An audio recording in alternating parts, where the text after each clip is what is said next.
Record. Great. Oh my gosh. Hi, Melissa. Welcome, welcome, Hello. welcome. So welcome to All Things Fanny Chat. Now, actually, before I introduce the podcast and introduce you, can you please tell me, Melissa, does fanny in America mean something very different to what it means here?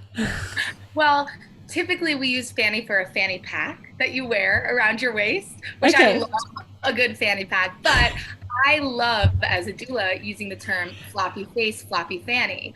So in birth, we have people go, and it really releases all parts of the vagina, the cervix. So fanny over here does, to me at least, mean what it means to you.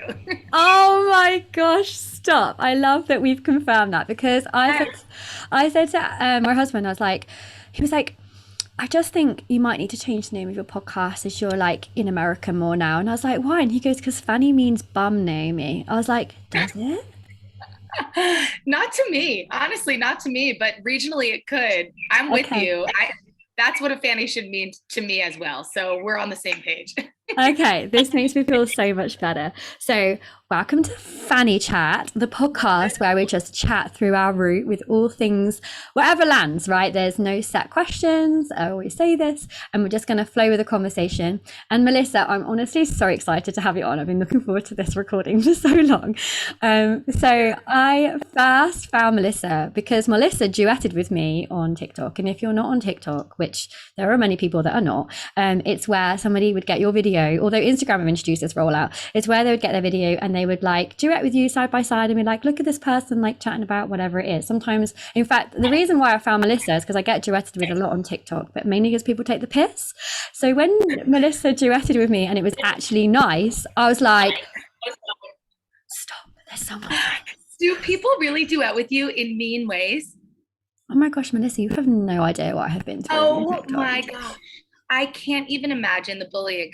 When I found you, I'm like, this is the most amazing video. This is incredible. I spent probably an hour scrolling, wasting my hours on TikTok only on your page.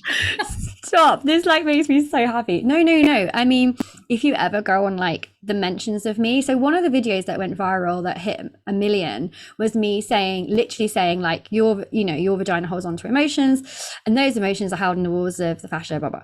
And so that was all I said. And I had no idea like that, how mad that video would be. So people just, first of all, the first video that went viral were people with keys falling out of their root, right? And I was like, okay, I'm on board with that. But then other people were just like, doing all sorts. Then this one with the emotions one, they would be like, sad to see, like this, like all the time. And I was like, okay, whatever.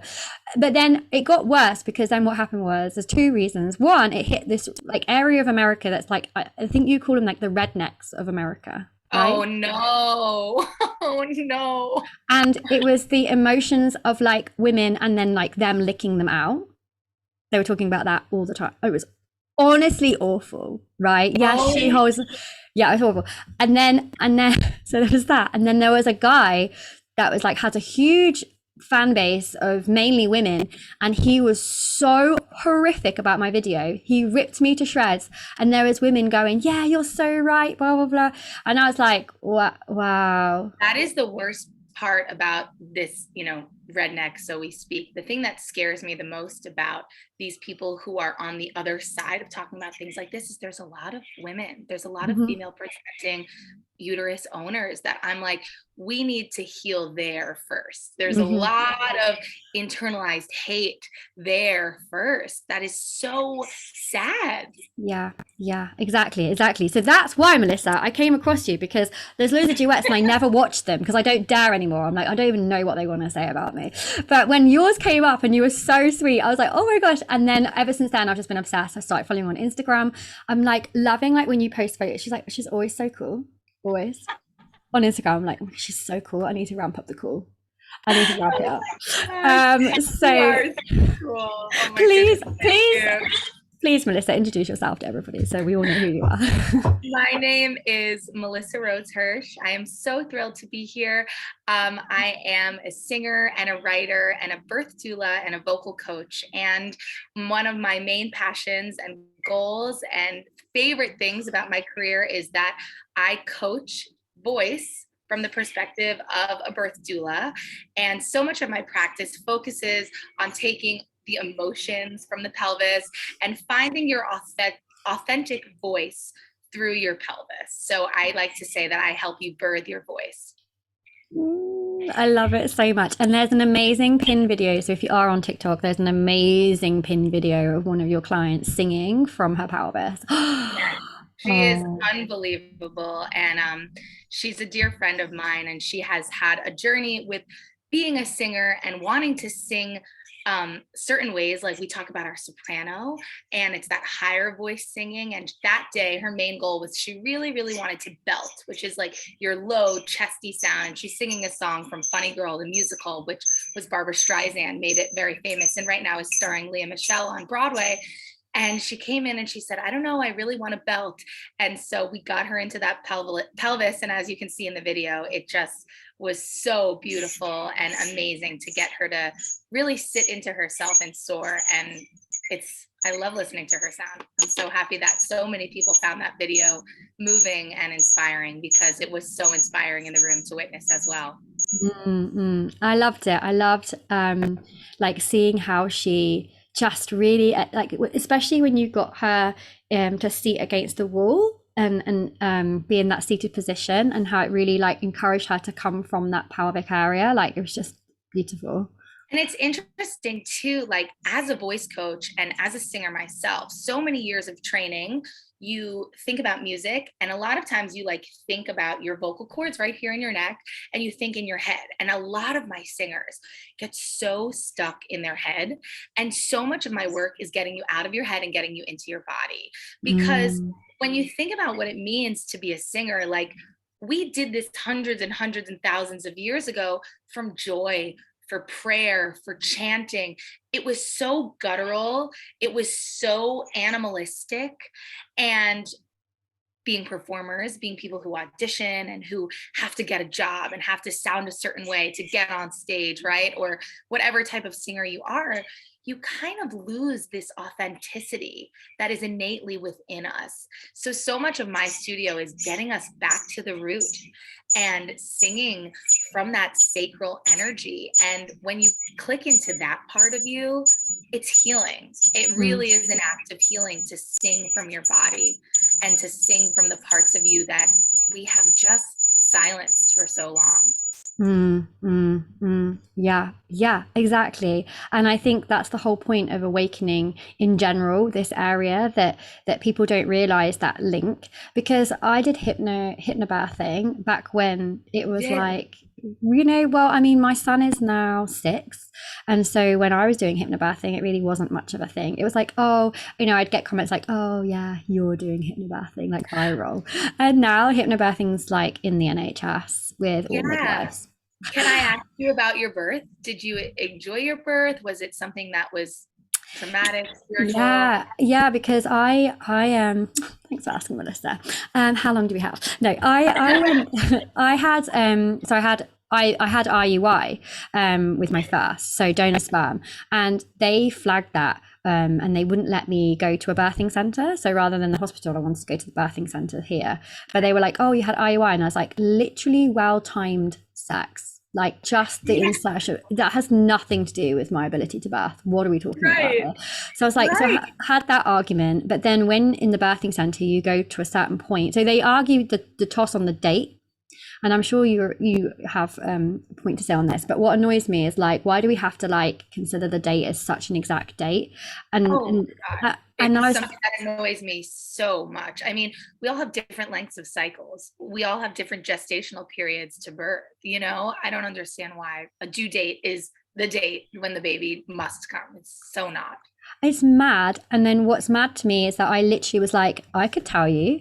I watched it on an ultrasound when the sperm literally was in my uterus, finding the egg at the right time. Right, I could tell you to the hour, and then and they moved the date earlier. So when they told me that I was 42 weeks, I really wasn't 42 weeks. I was actually 41 weeks, but they moved me by a week based on the growth of the baby. So it was so ridiculous, when they have the first thing. So then they wouldn't let me in the birthing center, and then it just spiraled. I went to 42 plus 2, and then they're like, no, your placenta's going to fail, yada, yada, yada, yada, yada. And they induced me. Well, you know, as soon as they start inducing you and playing with you, like, it's a spiral. It's like this. So they burst my waters, nothing happened. Then I was on the drip, then I was on epidural, and then I was forceps. And, you know, it was very close to C-section, but I managed to like literally like prevent that. And then so I was like, oh, that's so frustrating. But then obviously I went through IVF again and I had IVF this time. I was like, I'm gonna like have the birth that I really dreamed of last time. I had all the hypnobirthing tools behind me, which were of so much use. And then I was like, okay, I'm gonna just like, but then I got pregnant with twins. And, you know, twin pregnancy is like basically the most scaremongering 9 months of your life. It's like, if you get to this point, if they survive, if they do, you know, it's like consistent. Oh, it's like awful. I had the worst like midwife, like twin midwife. I was like, how did she even get into this position? I don't know. And then I got invited to this like WhatsApp group, and the WhatsApp group was named after her as a joke because everyone knew she was that bad. And I was like, wow, this is great. But then they don't let twins go past a certain date either. So they don't let twins go past pretty sure I remember it's like 38.5. And so when I think it's something like that. Anyway, they wouldn't let me go past that. They're all different in every country. So I'm so curious what it is. Yeah, it was like, I think it was 38. It could have been 37. Yeah. But it was like 38.5 or 37.5. So then they bring you in, and what happens? You get induced, and then it snowballs. And then I was like, but they put in the pessary, and I went from 0 to contractions every 3 minutes. And they were like, they had to rip it out. They were like, oh my God, get it out of her. So they were like trying to get it out of me. They put it in, they were like trying to get it out of me within an hour. And then they were like, and then so my body was like, ooh, what the fuck? And then, yeah. And then they were like, okay, well, that didn't work. And then the next day, they were like, that was too much for your body. The next day they were like, well, there's nothing else we can do because your body's not moving along, so we're going to put it back in. I was like, don't put it back in, are you joking? And then literally, I know, and then 30 minutes before they were going to put it back in, my waters broke. So then obviously that was like that. But then your twins stepped in and they said, Mom, yeah, we're like but then because of that, like I just didn't cope with, like, the pain was just next level for me. Like I was just that had affected, because I was constantly having contractions all night, hadn't slept. So both of my labors were about 2 days, and so by the time I gave birth, I was just absolutely exhausted. I'm sure. Yeah, and then with the twins, you know, they say normally, I don't know if you have any rules about that, like the time difference between what twin A and twin B, but they gave an hour and 10 minutes between the twins. So I was there for an hour after the first one. It was like, is this ever going to be over? Like, I was just and you're feeling your contraction. You're saying, again, I'm not done yet. Wow, that is, you know, there's all different types of rules in different types of hospitals, or if you're birthing at home, birthing at a birthing center, right? But when you tell that story, my heart goes out to you and to all people who have birthed, because when you're laying there and a million different hands are inside of you and a million different tools, there is this moment that my doula teacher said to me once that has always stuck with me. She said, there is so much power in birth, and it's our job to make sure that the person who gets the power is the one who deserves it. And that really, really stuck with me, because so many times as birthing people, we lay on a table with, like you said, with fear. If my baby survives, you're so terrified, and you're already a mother, and you'll do anything for those babies to keep their heart beating. And so we give a lot of our power over because of fear. And that is so natural and real. And I think a lot of times finding power within yourself as the birthing person is so difficult, because you're in this state of pain. You're in this new state that your body's never been in before, and you're so vulnerable. But what I think I love about birth is, and I love this about singing as well, it's one of the only times that we're so vulnerable and so powerful at once. Although you were laying there and all these hard things were happening, you were in your power, you know, like you were creating, you were pushing 2 babies out, right? Like that to me is so fucking powerful and vulnerable. And when you're singing a high note, it's terrifying. It is, if you're not, because you're so open and you're so Mm-hmm. vulnerable, and you can fall Mm-hmm. off at any moment. But when we can hone it and find the power inside the vulnerability, that's what lights me up.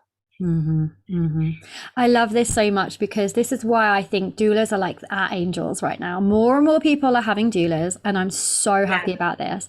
And I look back and I'm so glad that you spoke to that, because that for me was so healing in itself, because I've often thought back to those births and I'm like, oh, if I could do it all again. And then it's like, but then just knowing I did it, right? And that I had that power and I did it. And I think that's what we have to remind people of, is like, you did it, right? And it doesn't matter how you did it, but you did it. You were in that power and you literally birthed a life. You birthed a life, you housed a life, you fed that life, you birthed that life. And it's reminding people of that power that they have. And then that, how that then transcends into their life, into their everyday life, into the way they mother. And so I just think that doulas are needed more than ever in a society that's so fear-based, in a system that's so fear-based. And I get it. I get why there's so much fear. Of course, I get it. But at the same time, like, we need a voice, like, because our partners can only do so much, but having a doula is just going to be that extra layer of voice that we just need when we're in that vulnerable situation, you know? Yeah. And thank you for saying that, because I do a million things. Like I said, like I've been a musical theater performer for years. I'm a singer, songwriter, I'm a pop music. I have a children's musical that I wrote. Like, I do a million and one things as an artist, and I'm so proud of that. But the thing in my life that I am the most proud of is being a doula. And, you know, there's so much that we watched on television growing up, right? In the movies, it's like people screaming and having the worst experience of their life. And it totally can be that, right? No one's saying, I'm not painting a romantic picture of every birth is magic and you're like having an orgasm while the baby descends, right? Has that happened in life? I've seen wacky videos and I'm thrilled. And I hope that for everyone. But there is crazy, scary things can come up. And just having someone hold your hand and say, you're doing amazing, has proven, like, scientifically, statistically, has proven less intervention in life. Like, anytime a doula is in a room, the statistics are way lower. And I'm not sure if this is true, but I don't think anyone would say that a doula did harm in their scenario. Just having support besides your partner is like, truly, I can't imagine a world where we don't put more time, money, investment into people like that, because I'm there for the mother. And the doctors are there for the baby and getting you out and making sure you stay healthy and your baby stays healthy. But I'm there for the mom's emotions. And I think that that's something that we forget about a lot, because birth is emotional. Yeah, I love that. I love that so much. And I actually had a client who, she learned fertility awareness with me like ages ago.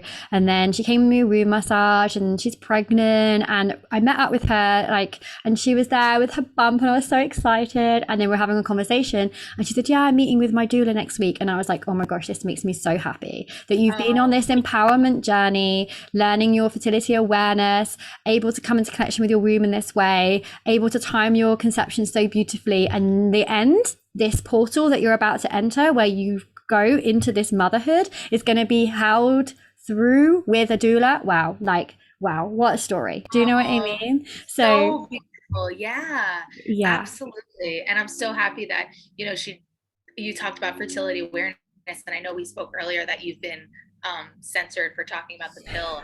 I think, truthfully, I think a lot of us start there, right? We decide to get disconnected when we first get on birth control. I know I did, like my body, like I was just like, I have some cramps at 15 and was told about the pill, right? So I think a lot of us, so much of my adulthood, and I think a lot of women who I surround myself with, have been coming home to yourself. And that's why your work is so, so beautifully important. And, when I first saw your video, I'll tell you that I think it was the one where you talked about giving your vagina a massage. And I feel very intimate with my own body. And I'm sitting on this couch right here, and I'm scrolling, and you popped up, and I run upstairs, wash my hands. I'm immediately like, okay, I have to try this. Okay, I'm going lighter. And I'm like truly, I had a lesson and I'm like running downstairs. I'm like, okay, I gotta go. I gotta figure this out later. Like truly. So it is so amazing. I'm telling you, I gave myself a vaginal massage within seconds of seeing your video. So thank you. I love this so much. It is. And the more we learn, the more we're like, oh my gosh, I want to try that. Oh my gosh, I want to do this. You know, the more we learn, the more we're in that world. And for me, that's why going on TikTok was such like an eye-opening experience, because I was like, everyone's talking about the vagina, right? Everyone? No, apparently not. So it's wild. I mean, and again, and I'm in a community here in New York City that is full of artists and performers. And I am like this anomaly in New York because they're like, oh, that's Melissa, the Sing From Your Pussy girl. That's Melissa. Like, and people are really like, they love it and they're amazed by it. But I feel like I have to speak because not a lot of people are speaking about it. And as we're sitting here on a podcast talking about fannies, right? It's just something that like, we all got one. So why are we not talking about it? Like, I want my experience with it to be the best top notch it can be, right? This is like this pleasure center, this emotional center, this portal. I'm going to like treat it beautifully as I can in this one life that I'm given. So, you know, I want to have the best relationship that I can with my own vagina and tell other people how to sing from it, how to birth from it, how to create your best, most authentic life from it. I love it. I love it so much. Melissa, let's be best friends, okay? From across the pond. We already are. I can already feel it. Okay. That is actually what I had to ask you. I saw on Instagram, what is your birthday? I think we have the same birthday. I saw that the other day and I think that I'm the 22nd of July. Me too. Oh my God, we're literally BFF. That is so meant to be. Is it? I'm 1988. Is this rude to ask? I'm 1988. No, I'm 1992. But okay. Same day. Imagine if we were like, we're both 1988. Oh my gosh. That would be crazy. We were souls. But I just love that we're the same birthday. But okay, this like everyone's like, I'm so bored by this conversation. But I want to know, do you find it tricky being that like Cancer Leo border? I find it so hard. You know, it used to be really hard. And then the Leo came into a lot really well for a performance. I was like, my Leo was like, yes, I'm ready to be on stage. And then my Cancer was always so emotional, but you know, like always crying. But then the fire was like, let's go. But now I feel really, really rooted in my Cancer more as a healer. I wonder, do you as well? I love this. Yeah, because I was very much like that. I was like, I'm Leo. I don't care what you say. Like, I'm so Leo. And then this year I bought myself a Cancer necklace, right? And I was like, yeah, this year I feel the Cancer. Like, I am watery and I'm so like such a Cancer to me, just warm and emotional and holding space. Yes, I love this so much because some people like, but actually more before my healing journey really took place, they were like, you're such a Leo, Naomi. And now I'm like, I just don't think I ever really was. It was just me not coming home to my body in this way that I needed to. That was the disconnect from the Cancer. Absolutely. Yeah. And I mean, I think it's interesting, right? We're fire and water, depending on what time you're born and how you look at it and what you believe in astrology. But cusps to me, I actually had a birth this past week, and the baby is a Virgo Libra cusp, and I was talking to the parents about how I love being a cusp because we kind of get the best of both worlds, and you can decide who you want to be that day and stuff. So I think it's special being a cusp. I love this so much. Thanks for talking to me about that, just indulging me for a minute. Do you know what, Melissa? I would love to hear, like, how did this all start? Like, this performing, like, where have you come from? Have you always lived in New York? Because I see you living in New York life, and I'm like, I mean, Sex and the City has, I mean, we all know that there are some things in Sex and the City that we should probably just like approach, whatever, but the vibe of Sex and the City I will never remove from my life. Okay, I just love Sex and the City, and so okay, so tell us about how you got to like this performing part of it, your life, New York, that kind of thing. It's funny that you bring up Sex and the City because I am always referred to as a Carrie Bradshaw, and it is the greatest honor of my life because I write on a blog, and like I have all these like, you know, breakup stories in my pop songs, and I'm like, okay, if Carrie did it, I'm happy to do it. I love this. So I grew up about 30 minutes north of Manhattan, and both of my parents are in the theater industry, and it was always something that was in my life. And I started singing at a young age, and I was a bit shy. And I remember when my school was having its like musical auditions, my mom was like, you need to audition. You're really, really good. And I was so terrified of being on a stage. And finally, she kind of bribed me into doing it. And, you know, there's that moment when you step on a stage as a young, shy kid and the spotlight is on your face. And I remember feeling in that moment that like, for the first time in my life, I was worthy of being under a spotlight. And it was just so healing to stand under that light and accept that spotlight. And after that, my whole life kind of became about musical theater, and I was training a lot. I ended up going to school here in the city at Marymount Manhattan College, and I studied there for 4 years, and I loved it because while I was studying in the city, I was doing a lot of like concerts and meeting composers and just living that Manhattan lifestyle that really I just really adore. And after college and doing some performance, I really found a love for teaching, and it was something that I did with children. In the beginning, I didn't really like think I was good enough to teach adults when I was in my young 20s. And slowly I started getting some more. And finally, you know, as the pandemic happened, I always said, like, I'll be a doula when I'm done performing. I'll be a doula when I'm done performing. And the pandemic happened, and I was like, this is the time that I need to be doing this. And I got certified right when the whole world ended. And while I was training, everything I was learning about birth had to do with the voice. And we were learning about how, you know, in birth, a lot, we have people going like, to open the cervix and use deep, low tones, and how, you know, the cervix and the larynx are connected, and the pelvis and the jaw have all this same connection. And I'm sitting there as a singer and a performer and a songwriter, and I'm just looking back and forth at my other, like, you know, doula student friends, and they weren't singers, and it was very normal to them. And I was just losing my mind. And so from there, I opened my studio in a way to connect both of those ideologies. And from there, it's just been so amazing. And it feels like my passion, and it feels in alignment with everything that I believe in. And coaching and being a performer and being a doula and being a singer all come together. That's so mad that you were like, this is what I want to do. I really want to do this. And then you did it and you were like, oh my gosh, there's so much alignment to what I'm already doing. Yeah, it was almost like I had to allow myself to do the thing that I always wanted to do, but I was afraid to lose like the performance element. And once I really leaned into it, and once I really did it, it feels like my whole life came into alignment, as we said. Yeah. Can you hear that noise, that feedback noise? I do hear that beeping. Oh, okay. Is it really loud for you, or is it just for me? It's quite loud, but I don't really know what it is. Is it our feedback? I don't know. I was wondering if it's that, whether if I pause the other recording, I'm not sure. But or I don't know, because is it when I speak as well? Because I can't hear Sometimes, it for me, yeah.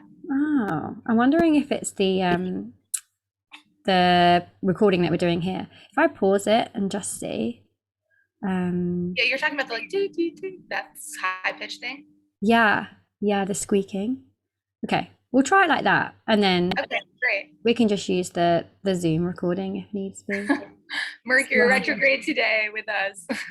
I know, isn't that mad? Anyway, it might be just the feedback on the double recording. Yeah.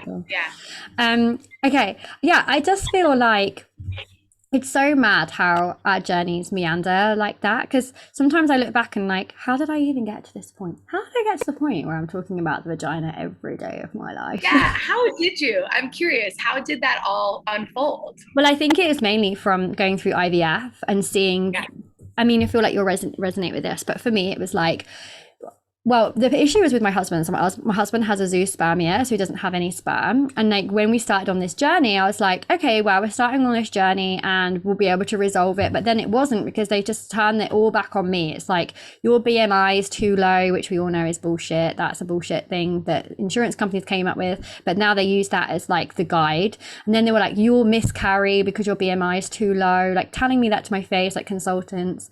No NHS support with donor sperm anyway. It was all like, import your own. It's like, hello, is that the donor sperm hotline? Yes, I would like a tall, dark and handsome guy with legs like my husband. Do you know what I mean? Like the way they made it sound, like it was so freaking ludicrous. And then it was like, you import it in your own canisters. Like, what does that even mean? And then you store it at a place of your choice. What, like my freezer? You know, it was like freaking ridiculous conversation. And so I was so angry. And then eventually, after 9 months of just long hell, I ended up in Athens in Greece. So all my children are half Greek. They're donored on the Greek side, sperm side, and my twins are the same donor as my son. I did get to a point when I was going through so many rounds with my twins, I was like, are we gonna run out of sperm? Oh my God, I don't think so. There's so many in there, you know? Yeah, they were like, no, it's fine, we've got plenty in the freezer. And I was like, okay, great. And then, yeah, so then I basically met these women out there for the first time. And for the first time, I understood what sisterhood meant for the first time in my life. Like growing up in school, well, you know what it's like in school. It's such a freaking challenge. And I found it so hard.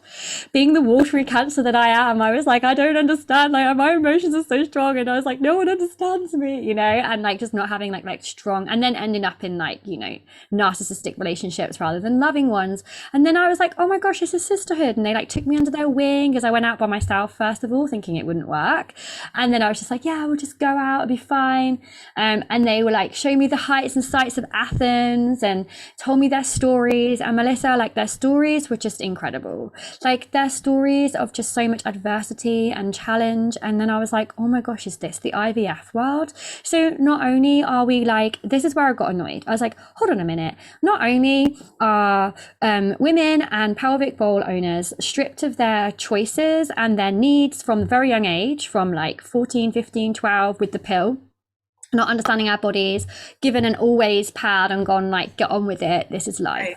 To the point where it's like, okay, you stripped us of that power, fine. Then we get to the point where we want to conceive, we want to birth life, we want to have this conception journey, and we don't understand what that even looks like. I mean, a fertile window, day one of my period, I have a what, you know? Where does the egg come from? Do you know what I mean? Like basic. So insane. I mean, and I don't know what your education was like over there, but when I think about American health education, the only things I remember in my like sex ed classes were get on the pill, don't have sex because you will get pregnant and you'll get herpes. Like that's all I remember, seeing like herpes covered genitals and being like, cool, I'm never ever gonna touch anyone. And it was fear, you know? And then, you know, when I got into college and started like getting on my spiritual, like healing, divine feminine journey, which by the way, is still in play, right? Like so much of my young 20s were still same, dating like narcissists and hating my own body. And suddenly I was like, wait, hold on. There's menstruation and then there's ovulation. What's this luteal phase? And what's this follicular phase? And I was so pissed off at education that I really thought every time you had sex, you had a chance to get pregnant. And I really thought that like, you know, these different times of the month, of course we're more tired. Of course there are certain foods that'll be better for, like, I felt like we were set up to fail. And if, oh my goodness, my dream is to educate for like, you know, in middle school and beyond, when we start learning about this, like, so there are 4 phases of your cycle. This is what you should eat. This is what type of exercise you could do. It's okay during your menstrual cycle that you're tired. Really take in that space. I mean, that sounds so woo-woo, right? But it's real. We are designed to cycle with the moon. And I'm not quite sure why it's not something that we don't speak about more. So I'm so grateful that people like you and me are on platforms talking about it, because it feels like the best kept secret, and it feels like something that I can't shut up about, because it feels like we're sitting on this pot of gold that more people need to know about. Exactly that. It's so much anger and rage that then what do we turn that into? And it's like, well, we turn that into empowerment, right? But I always say to clients, we can work with anger. Anger we can work with. I love shame is that. shame is a struggle, but anger we can work with. And so yeah, exactly that. It's just this like journeys that we end up in. It's always that though. It's always something that we've been on where there's like the adversity of something, and then we're like, now we need to show, now we need to talk about this, you know. Yeah. I feel like that's happened so often in these spaces. But I'm interested and I'm curious to know what it was that like pulled you into then doula work. What was it that was like, yeah, I feel like I really want to train as a doula, like through It's everything else. interesting. I feel like as a little kid, my neighbor who lived about 2 houses down from us taught a Lamaze birth class. You have Lamaze over there? No, I don't It's know just it. like a form of birthing training and breathing and movement. And she taught in her basement. And when I was like 8 or 9, I don't know why, but I was in the basement watching the class. Maybe she was babysitting me. I'm not really sure. And Okay. I was looking down at all these pregnant women doing these like breathing exercises. And it really fascinated me. And I was like, what is up? I went home and I started like, you know, looking on the computer, and I had a lot of shame. It's funny you bring up shame. I was very embarrassed and I didn't want my family to see that I was like looking up babies coming out of vaginas, right? There my little young brain was like, this is weird. You shouldn't want to look at this. And so I started looking at it more and more in my life. And it was always this thing that I would find myself just crying. Anytime I would watch a birth, I would just sob hysterically. And then I think that it brought me on a feminist journey because I was witnessing women do this thing that looked insane and powerful and beautiful to me. And it really, really made me so much more of a feminist here in America politically, and like everything that has gone on and continues to go on in our country. It made me infuriated. And so I found that talking about birth in my circles of friends, Mm, really people were like, wait, what? What? People were so shocked at like knowledge that I was talking about. And mm, more and more I learned, it was shocking to me. And I found that it was really empowering for all of us to hear about the things our bodies are able to do. mm. And from that point on, I decided that in order to be like the best feminist sisterhood person that I can to myself and to my fellow sisters, assisting in birth feels like the place that I can be to exist in that space proudly. I love that so, so much. I love that that was just clearly a calling for you from like Yeah, the beginning. I love always. that. And then now you're so people come online and they come to you in your space, right? To Yes. sing. So I teach a lot on Zoom. Um my furthest client I've taught is in New Zealand, and that was really fun for me. I was like, oh my God, this is crazy. But also a lot of New Yorkers here just come into my space, and I bring them into my home, my apartment that I love on the Upper West Side. And the thing that I resonate mostly with your work is that every time I have a student come in here, not every time, but most times, there's so much emotion in a voice lesson. So many Mm, people are like, we get to a high note or we get to a section and we have them up on a wall, or we're doing this like bent over work, and they're just crying. mm, And the thing that I love about coaching voice is it feels like all that stored trauma that we hold in our womb, in our pelvis, all that stored joy that we hold in there, singing feels like a really safe way to get it out. mm, And it feels like a beautiful, like I always say, it feels like honey coming out of us that we've held it in for so long. And to be able to sing it out um, feels the same as like punching a pillow and screaming it out, or dancing it out. So to me, it's just another channel of mm, releasing all this pent up stuff that we've held in there. And I'm sure you know this in your work too. It's really, really emotional in there, mm, and we mm, have to take care of it, and we have to mother it in a way. mm, mm. There's so many people who secretly want to sing, right? And then they're like, and then it Totally. comes out.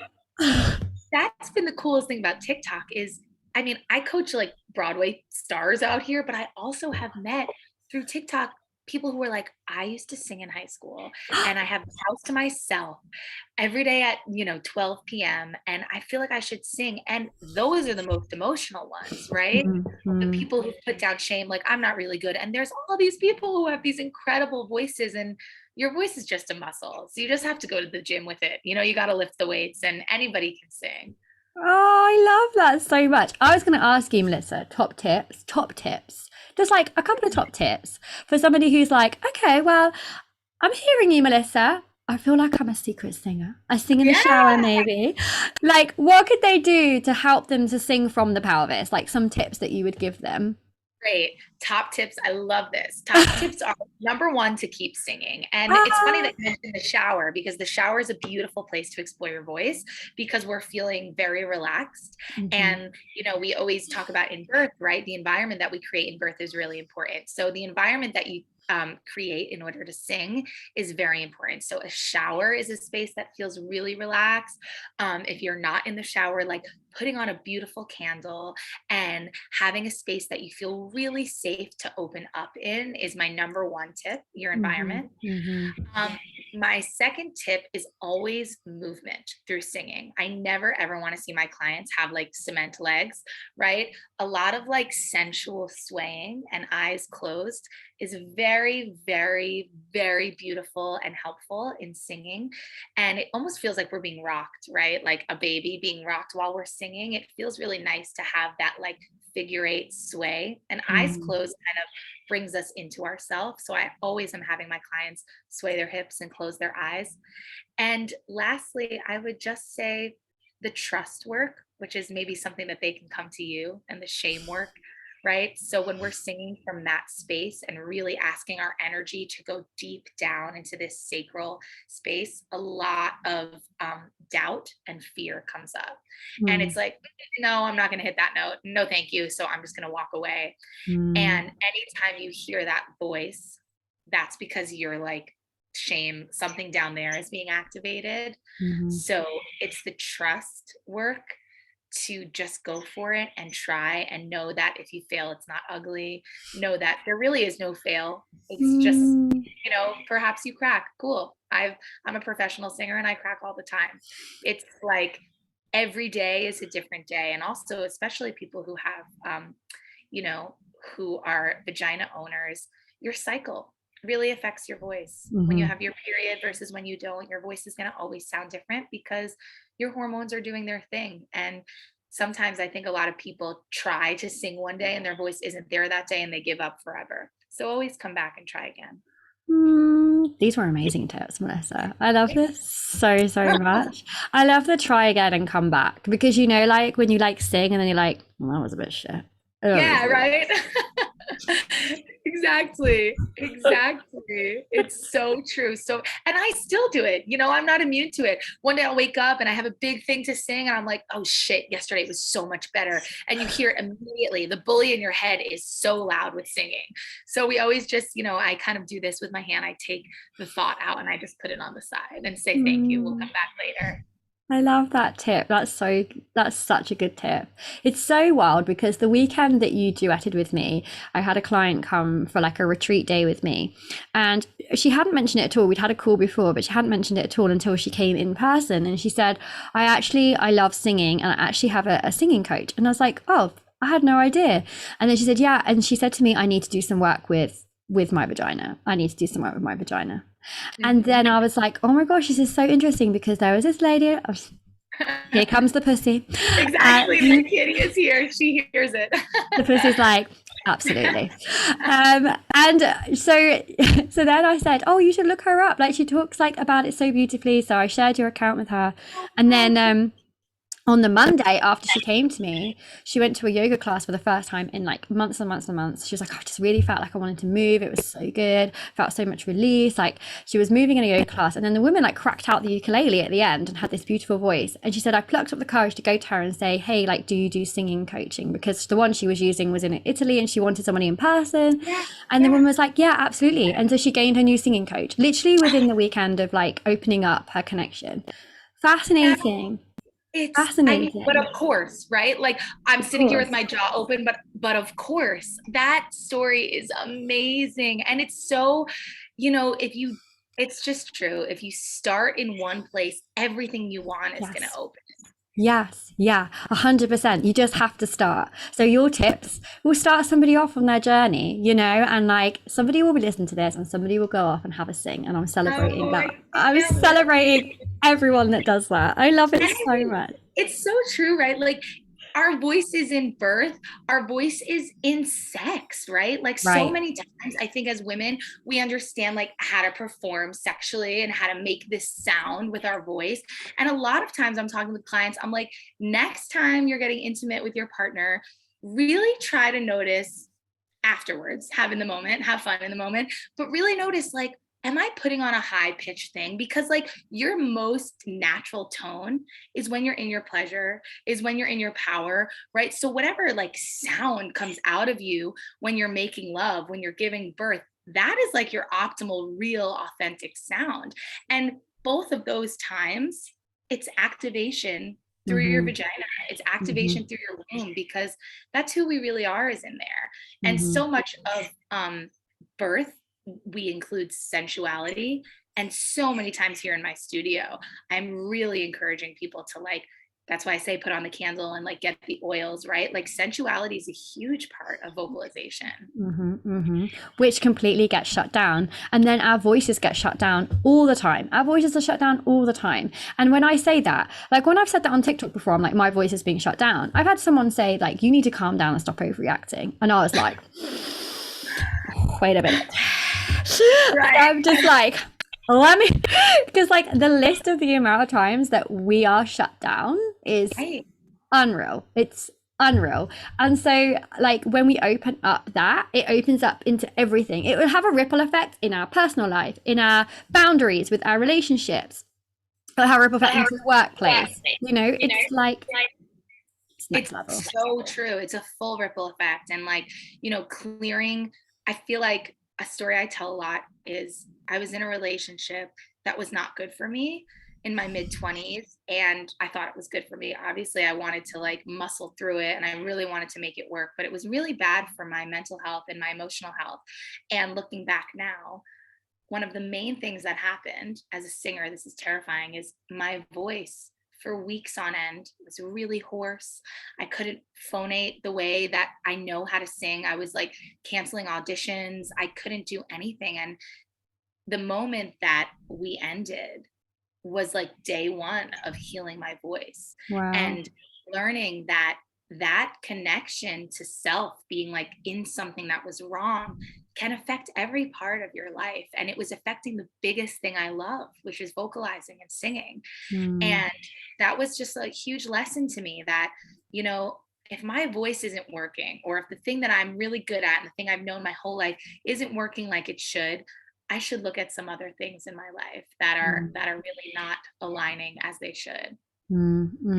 That's such a powerful story, Melissa, and it's super common for things like vaginismus as well. Like when someone has the pain with like inserting tampons, or they're like the generalized vulvodynia pain. Sometimes what they find, and this is, I'm not saying go out and end your relationships. That's definitely not what I'm saying.